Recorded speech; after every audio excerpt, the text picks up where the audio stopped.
We're only 2 weeks past the climatological peak of Atlantic hurricane season, and as you probably heard, 23 storms have already been named, 10 just this month. Arguably more relevant than the number of storms is how many affect land, and with Tropical Storm Beta coming ashore Monday evening in Texas, 9 named storms have made landfall in the U.S. this year, tying 1916 for the most in a season. Also unusual this year is that the eastern Pacific Ocean is typically more active than the Atlantic, but that's not been the case.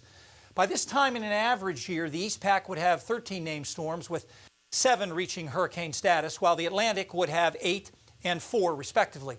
2020 flips that script. The East Pac with 12 named storms compared to the Atlantic's 23, and just 3 hurricanes compared to the Atlantic's 8. 23 is a lot of storms to fit into the Atlantic, and as a result, 2 very unusual charts from the National Hurricane Center caught my eye. First, last Monday, there were 5 named storms in the basin at the same time. Teddy and Vicky were tropical storms, Sally and Paulette were hurricanes, and Renee was a dissipating depression. Here's what that looked like from space. The last time this many storms roamed the Atlantic simultaneously was in September 1971, when 6 were active at the same time. Another first for me last week was this graphic from Wednesday, which used every one of the 6 available symbols: hurricane, tropical storm, depression, and then the 3 different colored X's, representing the 3 distinct levels of probability for disturbances to strengthen.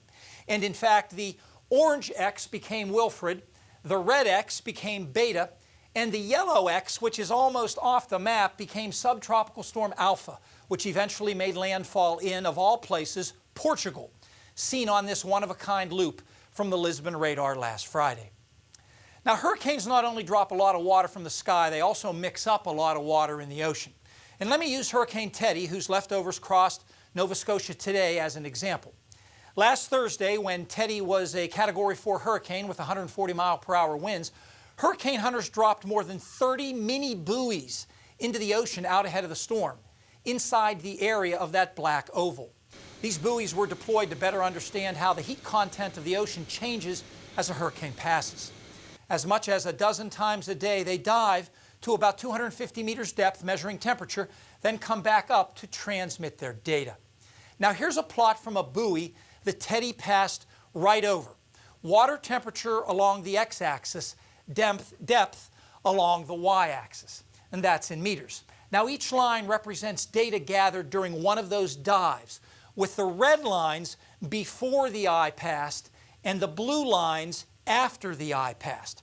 Notice how the blue lines are shifted 2 to 4 degrees toward lower temperatures. That's largely because the strong hurricane winds churn the upper layers of the ocean, helping to bring cooler water from below towards the top. In essence, hurricanes leave a wake of cooler water behind them. Well, for the first time since September 7th, there are no active tropical cyclones in the Atlantic, and that'll probably be the case for at least the next week or so.